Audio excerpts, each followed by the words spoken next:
31st night కి farm house book చేసుకుని friends తో ఎంజాయ్ చేయాలనుకుంటున్నారా? అయితే వెంటనే డోసే యాప్ ని డౌన్లోడ్ చేసుకుని బుక్ చేసుకోండి. హాయ్ హలో నమస్తే, వెల్కమ్ టు సుమన్ టీవీ. ప్రస్తుతం మనతో ఉన్నారు కెరియర్ గైడ్ వేణుగోపాల్ రెడ్డి గారు.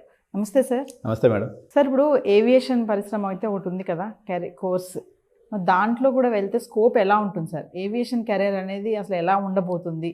ఆ ఎలిజిబిలిటీ క్రైటీరియా కానీ, బెనిఫిట్స్ కానీ, ఫ్యూచర్ ఎలా ఉంటుందంటే?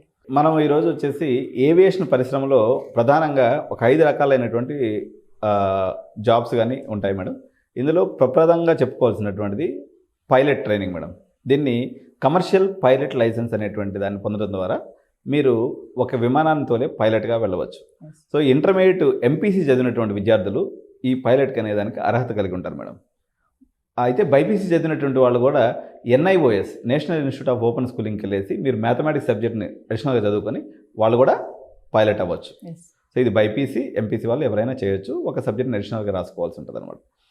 అయితే ఇది ఎంత పవర్ఫుల్ జాబ్ అంటే మేడం, ఇండియాలో ఉండి మొత్తం ఇండియాలో ఉన్నటువంటి ఎన్ని జాబ్ సెక్టార్స్ ఉన్నాయో ఒక జాబ్ చేయడం ద్వారా 40 కోట్ల రూపాయల శాలరీ వాళ్ళ యొక్క లైఫ్ సర్వీస్లో పొందగలిగినటువంటి ఏకైక జాబ్ అనమాట ఇది. సో మీరు ఈవెన్ IAS అయినా IPS అయినా మీరు ఈవెన్ చీఫ్ సెక్రటరీ అయినా సరే మీకు ఇంత శాలరీ రాదు. 40 కోట్లు కేవలం శాలరీ రూపంలో పొందగలిగేటువంటి అవకాశం ఉన్నటువంటి ఏకైక ఛాన్స్ అనమాట. సో ఈ CPL అనేది మనకు 2 years ట్రైనింగ్ ఉంటుంది మేడం. దీంట్లో విధానం ఎలా ఉంటుందంటే మేడం, మొత్తం ఒక 40 లక్షల రూపాయలు ఖర్చు అవుతుంది. సో 40 లక్షల రూపాయలు మీరు పెట్టుకోగలిగిన స్తోమత ఉండి మీరు విమానం తోలాలి, పైలట్ అవ్వాలి, రెస్పెక్ట్ మేడం. ఇది ఈక్వల్ అంటూ మనకి MBBSతో MBBS కదా మేడం, MDతో ఈక్వల్ అయినటువంటి రెస్పెక్ట్, ఒక చార్టెడ్ అకౌంట్తో కూడుకున్నటువంటి రెస్పెక్ట్.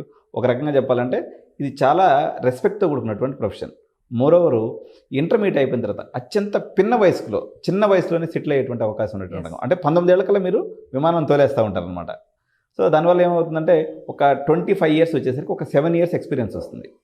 ఒక మ్యారేజ్ టైం వచ్చేసరికి ఒక 27 years 26 years అనుకున్నట్లయితే ఒక 8 years ఎక్స్పీరియన్స్ ఉంటే వీళ్ళ శాలరీ ఎంత ఉంటుందండి మేడం, మంత్లీ 7 to 8 lakhs ఉంటుంది. ఇంకా ఈ పిల్లలు చాలా మంది తెలుగు వాళ్ళు అంటే ఇలా స్మార్ట్గా ఉంటారు కాబట్టి వీళ్ళు ట్యాక్స్ లేని కంట్రీస్కి వెళ్ళిపోతారు అనమాట. దుబాయ్ లాంటి ప్రాంతానికి వెళ్తే అక్కడ ట్యాక్స్ కూడా ఉండదు. Tax free income monthly 7 to 8 lakhs. భారతదేశంలో ఇంకా అసలు ఏ రంగంలో కూడా శాలరీ రూపంలో ఇంత డబ్బులు వచ్చే అవకాశం లేదు. దీన్ని DGCA director general of civil aviation వారు మనకి ఈ లైసెన్స్ ఇవ్వడం జరుగుతుంది. సో 2 years పడుతుందండి. మీకు కేవలం 40 lakhs మాత్రమే ఖర్చు అవుతుంది. ఇది ఒక 3 years ముందు మేడం దీనికి 1 కోటి రూపాయలు ఖర్చు అయ్యేది. కానీ ఏవియేషన్ రంగం 25% గ్రోత్తో ముందుకు వెళ్ళటం వల్ల దీని యొక్క ఖర్చు అనేది రకరకాలుగా మనం తగ్గించుకోవడం ద్వారా 40 లక్షలు ఈరోజు మనం కొంచెం కానీ బుర్రవాడినట్లయితే 40 లక్షలు అయిపోతుంది. కొంచెం పిల్లవాడు కొంచెం డల్ ఉండి అట్లా అనుకున్నట్టయితే ఒక 50-55 లక్షల్లో మనం కంఫర్టబుల్గా మనం ఏవియేషన్ ఇండస్ట్రీలోకి CPLగా వెళ్ళవచ్చు. మొత్తం ఏవియేషన్లో ఇది నెంబర్ 1 పొజిషన్ మేడం. ఈ యొక్క శాలరీస్ పాయింట్ ఆఫ్ వ్యూ కానీ, ప్రివిలేజ్ పాయింట్ ఆఫ్ వ్యూ కానీ, లేకపోతే రెస్పెక్ట్ పాయింట్ ఆఫ్ వ్యూ కానీ ఇది నెంబర్ 1 పొజిషన్. అయితే ఏవియేషన్లో ఉన్నటువంటి రెండో అవకాశం వచ్చేసి air craft maintenance engineer. So ఇప్పటి వరకు మనం విమానం డ్రైవర్ని చూసాం మేడం, ఈ విమానం మెకానిక్. దీన్నే టెక్నికల్గా మనం ఎయిర్ క్రాఫ్ట్ మెయింటెనెన్స్ ఇంజనీర్ అని అంటాం. దీంట్లో 2 రకాలైనటువంటి సర్టిఫికేషన్స్ ఉంటాయి madam, B1.1 and B2. So B1.1 అంటే ఏం లేదండి, ఇది మెకానిక్. B2 అంటే ఏవియానిక్స్ అనమాట, ఎలక్ట్రానిక్స్, ఎలక్ట్రికల్ రిలేటెడ్గా విమానాలు ఏదైతే ఉంటాయో వాటిని రిపేర్ చేసేటువంటి వాళ్ళని B2 మెకానిక్ అంటారు. B1.1 అంటే ఇంజిన్ వర్క్ చూసుకునేటువంటి వాడిని B1.1 అంటారు. సో మీ కోర్స్కి ఎలాంటి దీనికి కూడా లైసెన్స్ ఇస్తుంది మేడం. DGCA 2 రకాల లైసెన్స్ ఇస్తుంది. ఒకటేమో పైలట్ లైసెన్స్, దీన్ని CPL అంటారు మేడం, కమర్షియల్ పైలట్ లైసెన్స్ అంటారు. ఈ కింద ఏదైతే మనం ఎయిర్ క్రాఫ్ట్ మెయింటెనెన్స్ ఇంజనీర్లో లైసెన్స్ ఇస్తుందో B1.1 ఇంజనీర్, AME ఇంజనీర్ అని ఇస్తుంది. వన్స్ ఒకసారి మీ చేతిలో లైసెన్స్ పడిందంటే మేడం దీనికి వచ్చేసి 1,20,000 starting salary madam. B2 + B1 2 కానీ ఉంటే 1.5 lakhsతో ఫస్ట్ స్టార్టింగ్ శాలరీ అనేది వస్తుంది. ఈ లైసెన్స్ పొందడానికి మనకి ఎన్ని సంవత్సరాలు ఖర్చు అవుతుందని అడుగుతూ ఉంటారు మేడం. ఎన్ని సంవత్సరాలు ఖర్చు అవుతుంది, ఎంత ఖర్చు అవుతుంది? అప్రాక్సిమేట్గా మీరు బాగా స్మార్ట్ అయితే మీరు ఒక 20 lakhsలో కూడా దీన్ని చేసేయచ్చు. కానీ ఇప్పుడు మేము GMR స్కూల్ ఆఫ్ ఏవియేషన్ అని కొత్తగా మనకు హైదరాబాద్లో రావడం జరిగింది మేడం. ఇది శంషాబాద్ ఎయిర్పోర్ట్లో ఉందన్నమాట. సో GMR అనేది టాప్ 5 ఇన్ఫ్లుయెన్షియల్ క్యాండిడేట్లో ఏవియేషన్ రంగంలో తను కూడా ఒకడు, గ్రంథి మల్లికార్జునరావు అంటాడు. ఇప్పుడు అక్కడ కానీ తీసుకున్నట్లయితే వీళ్ళకి DGCA లైసెన్స్తో పాటు యాసా అని ఉంటుంది మేడం, EASA యాసా లైసెన్స్ అంటే ఇది యూరోపియన్ లైసెన్సింగ్ అథారిటీ. సో ఈ యాసా లైసెన్స్ కూడా వచ్చేస్తుంది అనమాట. ఈ యాసా లైసెన్స్ తీసుకోవడం ద్వారా మనం ప్రపంచంలో ఎక్కడైనా పోయేసి విమానం మెకానిక్గా మనం పనిచేసుకోవచ్చు. ఎస్. సో మన ఇండియాలో పని చేసుకుంటే 1,20,000 వస్తుంది. మీరు యూరోప్ కానీ దుబాయ్ కానీ లేకపోతే ఏ కంట్రీకి వెళ్ళినా కానీ మీకు ఇక్కడ దానికి వచ్చేసి 4 lakhs స్టార్టింగ్ శాలరీ ఉంది మేడం. సో ఈ 3 రకాలైనటువంటి లైసెన్స్ డీజీసీ ఇస్తుంది మేడం. ఇది కాకుండా ఇంత డబ్బులు పెట్టుకోలేమండి, మా దగ్గర అంత స్థాయి లేదు, మేము ఏదో ఒక 5-6 లక్షలు పెట్టుకుంటాం, మమ్మల్ని ఏం చేయమంటారని కొంతమంది పేరెంట్స్ అడుగుతూ ఉంటారు. ఇట్లా మనం తీసుకున్నప్పుడు మేడం ఈ ఏఎంఏ అనేది ప్రీమియం కాలేజ్ అండి. GMR school of aviation just like IIT Mumbai for this course. అట్లా కాకుండా మీరు అంత డబ్బులు లేనప్పుడు ఉదాహరణకు ఫ్లైటెక్ ఏవియేషన్ ఉంది, మనకు మమతా మేడం గారు అని చెప్పేసి కెప్టెన్ మమతా మేడం రన్ చేస్తుంటారు. దీంట్లో అయితే మీకు ఒక 8 lakhsలో సేమ్ కోర్స్ పూర్తయిపోతుంది. సార్ మరి దానికి దీనికి వ్యత్యాసం ఏందని పేరెంట్స్ మళ్ళీ వెంటనే వాళ్ళకి డౌట్ వచ్చేస్తుంది అనమాట. సో ఇప్పుడు మల్లారెడ్డి కాలేజీలో చదివితే ఇంజనీరింగ్కి ఎంత వాల్యూ ఉంటుందో ఫ్లైటెక్లో చదివితే అట్లా వాల్యూ ఉంటుంది. అదే మీరు జిఎంఆర్లో చదివితే ఈక్వలెంట్ ఐఐటీతో కూడుకున్నటువంటి వాల్యూ ఉంటుంది. సో డిగ్రీ అనేది మీకు ఏదైనా వచ్చేది బీటెక్కే, కాకపోతే వాళ్ళ యొక్క రెప్యుటేషన్ బట్టి మీ యొక్క సర్టిఫికేట్ వాల్యూ కూడా పెరుగుతుంది. అందువల్ల వాళ్ళు ఒక 32 లక్షలు ఛార్జ్ చేస్తున్నారు.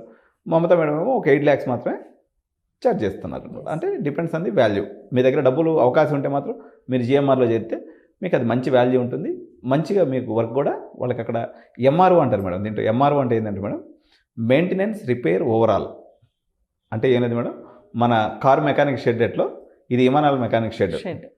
అక్కడ హ్యాంగర్స్ అని ఉంటే ప్రతి హ్యాంగర్లో ఒక్కొక్క విమానాన్ని పెట్టి రిపేర్ చేస్తుంటారు. సో అట్లా భారతదేశం లోపల అతిపెద్ద విమానాల షెడ్ ఎంఆర్ఓ మనకి శంషాబాద్లో ఉంది. సో దీనికి అటాచ్డ్గా మనకి జిఎంఆర్ స్కూల్ ఆఫ్ ఏవియేషన్ ఉండటం వల్ల సో ఇది అడ్వాంటేజ్ అన్నట్టు. అంటే అనేక దేశాల విమానాలు, బోయింగ్ విమానం, ఎయిర్ బస్ విమానం, రకరకాల కంపెనీస్ విమానాలు అన్నీ కూడా అక్కడికి వచ్చి రిపేర్ కోసం వస్తూ ఉంటాయి. సో ఈ పిల్లలు లైవ్గా పోయేసి వాటిలో ప్రాక్టీస్ అనేది చేసుకునేదానికి అవకాశం ఉంటుంది అనమాట. ఆ రకంగా జిఎంఆర్ ఏవియేషన్లో చేస్తే వాళ్ళకి బెనిఫిట్ ఉంటుంది. డబ్బుకి ఉన్నటువంటి వాళ్ళు ఇప్పుడు కొంతమంది ఎట్లా చేస్తుంటారు పేరెంట్స్, ఇది ఆల్రెడీ నేను ఇందాక చెప్పాను కదా, సిఎస్సి బండి రద్దీ అయిపోయినా సరే అమృతగా పోయేసి 30 లక్షలు కడతాం, ఎస్ఆర్ఎం పోయేసి 25 లక్షలు కడతాం, సిబిఐటి పోయేసి 30 లక్షలు కడతాం అంటారు. వీళ్ళకి 30 లక్షలు కట్టినా మళ్ళీ అదే ఎక్కేది 25,000 బండే, గ్యారంటీ లేదు, వారంటీ లేదు. సో దీంట్లో ఏంటంటే పెద్ద కష్టపడాల్సిన అవసరం ఉండదు మేడం. ఎందుకు కష్టపడాల్సిన అవసరం లేదంటే ఇది పని ఈజీగా ఉండటం వల్ల కష్టపడడం కాదు. సిఎస్సి మార్కెట్లో ఒక ఉద్యోగం కోసం 1000 మంది పోటీ ఉంటారు.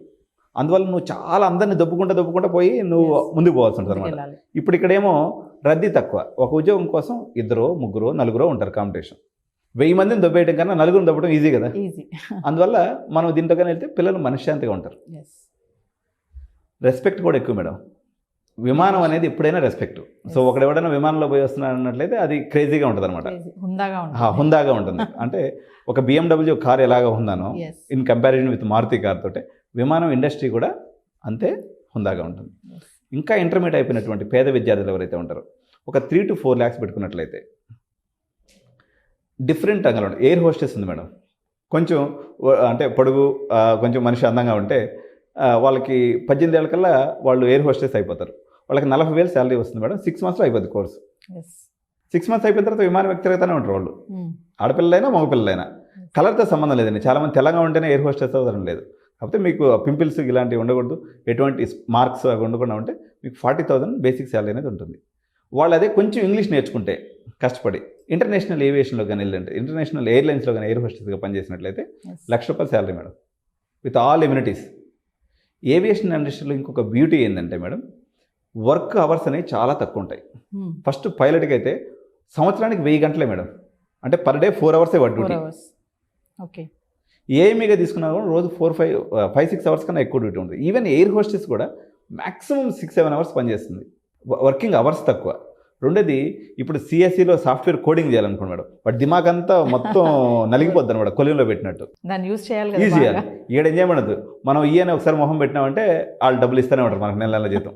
సో కేవలం ఒక నవ్వు, ఒక సమయస్ఫూర్తి, ఒక లౌక్యం ఉంటే నీకు నెలకు ₹1,00,000 సంపాదించుకోవచ్చు. నీకు దిమాగ్తో పని లేదు, దేంతో పని లేదు, ఈజీగా నెలకు ₹1,00,000 నువ్వు సంపాదించుకోవచ్చు. 4 ఏళ్ళు కష్టపడి మళ్ళీ ఎంఎస్కి పోయి అది పోయి ఉన్న డబ్బులన్నీ ఆగం చేసుకొని ఇబ్బంది పడాల్సిన అవసరం లేదు. నాకు అందం లేదు, పొడుగు లేదు, మా ఏదో పింపుల్స్ ఉన్నాయి, పంచాయతీ ఉంది, ఇదంతా ఉంది. గ్రౌండ్ స్టాఫ్ అని ఉంటుంది మేడం. గ్రౌండ్ స్టాఫ్ అంటే ఒక విమానంలో ఈకో సిస్టమ్ ఉంటుంది అనమాట. టికెట్ ఇచ్చేవాళ్ళు ఉంటారు, దాంట్లో మేనేజర్స్ ఉంటారు, ఆ బ్యాగులు ఎత్తుకోబోయేవాడు ఉంటాడు, కస్టమ్స్ వాళ్ళు ఉంటారు. ఇది ఏ కోర్సులు అయినప్పుడు కూడా దీని యొక్క చదువుకునే దానికి మనకు 6 నెలలు సరిపోతుంది మేడం. ఈ 6 నెలలకి 1,50,000 నుంచి 2 లక్షల శాలరీ మన ఖర్చు అవుతుంది. 6 monthsలో జాబ్ ఎక్కేయచ్చు. 25,000 స్టార్టింగ్ శాలరీ ఉంటుంది. ఆడ చదువుకుంటూ ఏదైనా పార్ట్ టైంలో బీబీఏ ఏవియేషన్ కానీ లేకపోతే బీటెక్ ఏరోనాటికల్ ఇంజనీరింగ్ కానీ మనం పార్ట్ టైంలో చేసుకున్నట్లయితే 4 ఏళ్లలో వీడు ₹1,00,000 శాలరీ వెళ్ళిపోతాడు. బీటెక్ పాటికి బీటెక్ లేకపోతే బీబీఏ ఏదో డిస్టెన్స్ కాలేజీలో మనం కంప్లీట్ చేసుకుంటే 4 ఏళ్ళు పక్కనోడు 25,000 చేస్తుంటే ₹1,00,000 సంపాదిస్తుంటే ఆల్రెడీ వీడికి ఎక్స్పీరియన్స్ వచ్చేస్తుంది. ఆ ఎక్స్పీరియన్స్ పెట్టుకుని మళ్ళీ ఎంబీఏ కూడా కంప్లీట్ చేసుకుంటే 6 ఏళ్ల లోపల వీడు మళ్ళీ విదేశాలకు వెళ్ళిపోయి వాడు కూడా ₹4-5 లక్షల ఈజీగా సంపాదించుకోవచ్చు. ఇంకా లాస్ట్ చివరి అవకాశం madam, basic fire fighting course అని ఉంటుంది మేడం. అరే నాకు దిమాగ్ లేదు, ఏం లేదు, బాడీ మాత్రం వస్తుంది ఉన్నట్టున్నాడు. బేసిక్ ఫైర్ ఫైటింగ్ కోర్స్ అని ఒకటి ఉంది మేడం. వాడు ఏం లేదు, ఎప్పుడన్నా విమానంలో కానీ లేకపోతే కింద కానీ ఎక్కడన్నా ప్రమాదాలు జరిగితే అది పట్టుకొని పరిగెత్తాలన్నట్టు. వీడు ఏం దిమాగ్ చేసేది లేదు. అది విమానం అది యాక్సిడెంట్ అయ్యేది లేదు, ఆడ ఫైర్ వచ్చేది లేదు, వీడు ఎత్తుకొని పరిగెత్తేది లేదు. కాకపోతే మనిషి మాత్రం ఉండాలి, ఆకారానికి ఉండాలి. అదొక కోర్సు. వీడికి జస్ట్ 18 ఏళ్ళు నిండి పాస్పోర్ట్ ఉండి తర్వాత డ్రైవింగ్ లైసెన్స్ ఉంటే 25,000 బేసిక్ శాలరీ ఇస్తారు మేడం. ఒక 2-3 ఏళ్ళు ఎక్స్పీరియన్స్ వచ్చింది అనుకో 50,000-60,000 ఇస్తారు. నీకు దిమాగ్ వాడే పని లేదు, అసలు ఏం పని లేదు, బుద్ధ విగ్రహం లేక కూర్చొని ఉండొచ్చు. అది ఎప్పుడో సంవత్సరానికో 10 ఏళ్ళకో ఒకసారి ఎప్పుడో చిన్న మంటో లేకపోతే అగ్గిపుల్ల ఎవడో గీస్తాడు. అసలు అది కూడా జరుగుతుందని గ్యారెంటీ లేదు. ఈ లైఫ్ టైంలో అంతా కూడా ఖాళీ కూర్చొని నెలకు 50,000 నుంచి ₹1,00,000 జీతం తీసుకొని ఎంజాయ్ చేయొచ్చు. సో ఏవియేషన్ ఇండస్ట్రీ ఎలాంటిదంటే మేడం, చివరిగా ఓడిపోయేటువంటి రాజకీయ నాయకుడి దగ్గర ఎట్టి పరిస్థితుల్లో మనం పోకూడదు. వాడు ఎంత మంచివాడన్నా కానీ, ఎందుకని పోయినామంటే ఆడితోటి మనం కూడా మునిగిపోతాం. సిఎస్సి అలాంటిది. ఇదేమంటే ఎదిగే రాజకీయ నాయకుడు. ఇప్పుడు రేవంత్ రెడ్డిని మామూలుగా ఎమ్మెల్యే ఉన్నప్పుడు ఎట్ట పట్టుకొని జనాలు తిరిగారు, ఇప్పుడు ఆయన మినిస్టర్ అయిపోయాడు, చీఫ్ మినిస్టర్ అయ్యాడు. ఈ ఏవియేషన్ ఇండస్ట్రీని పట్టుకుంటే మనం తొందరగా ఎదగవచ్చు. ఎదిగే రాజకీయ నాయకుడితో ఉన్నట్టుగా మనం కూడా వాడితోటే ఎదిగిపోవచ్చు. ఇది మేడం. సార్ బాగా చెప్పారు సార్, ఏవియేషన్ ఇండస్ట్రీ ఎలా ఉంటుంది అనేది. ఒక్క డౌట్ వచ్చింది సార్ నాకు, లాస్ట్ చెప్పుకుందాము. మీరు ఇంటర్ తర్వాత అన్నారు కదా ఎంపీసీ చేసే స్టూడెంట్స్కి అన్నారు. ఫైనల్గా మా పేరెంట్స్కి ఇప్పుడు మ్యాక్సిమం చాలామంది పేరెంట్స్ ఎంపీసీ చదివిన పిల్లల ఆలోచన చాలామందికి ఉంటుంది, ఇది కూడా పైలట్ అవ్వాలి, నేను కూడా అక్కడ చేయాలి జాబ్ అనేసి. కానీ పేరెంట్ ధోరణి అంతా కూడా ఎంతసేపు ఇంజనీరింగ్, బైపీసీ, ఇటువైపు మెడికల్ ఇదే ఉంటుంది. బట్ ఇంటర్ తర్వాత కూడా ఎంపీసీ చేసేవాళ్ళు ఏవియేషన్ రంగంలోకి రావాలి అంటే ఏం చేయాలి అంటారు? పేరెంట్స్కి మీరు చెప్పే సలహా ఏమన్నా ఉందా? పేరెంట్స్కి ఒకటే సలహా అండి, మీరు పక్కింటి వాళ్ళు ఏదన్నా అనుకుంటారనో లేకపోతే ఎదిరింటి వాళ్ళు ఏమన్నా అనుకుంటారనో సిఎస్సి వ్యామోహంలో పడద్దు. ఏవియేషన్ ఇండస్ట్రీ 25% గ్రోత్ తోటే చాలా ఎదుగుతూ వెళ్ళున్నటువంటి ఫీల్డ్ అనమాట. ఇప్పుడు 1,000 మనకు మొత్తం భారతదేశంలో తీసుకున్నప్పుడు 750 విమానాలు ఉన్నాయి మేడం ప్రజెంట్, పెద్ద విమానాలు.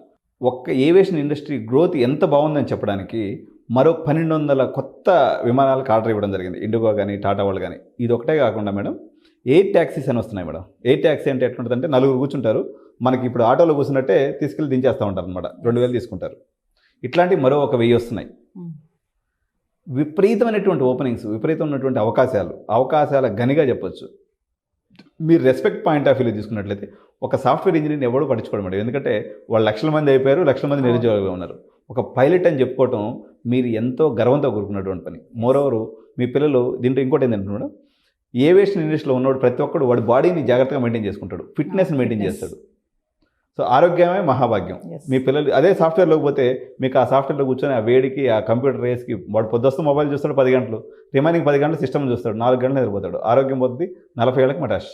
నీకు 65 ఏళ్ళ వరకు జాబ్ చేసుకోవచ్చు మేడం, మనశ్శాంతి ఉంటుంది, ఎదిగేటువంటి ఫీల్డ్. కాబట్టి మీరు ఏవియేషన్ తప్పనిసరిగా ఒక ఆప్షన్గా పెట్టుకున్నట్లయితే మీ పిల్లలతో పాటు మీరు కూడా ఎంచక్కా ఎంజాయ్ చేయొచ్చు అని చెప్పి తెలియజేస్తున్నాను మేడం.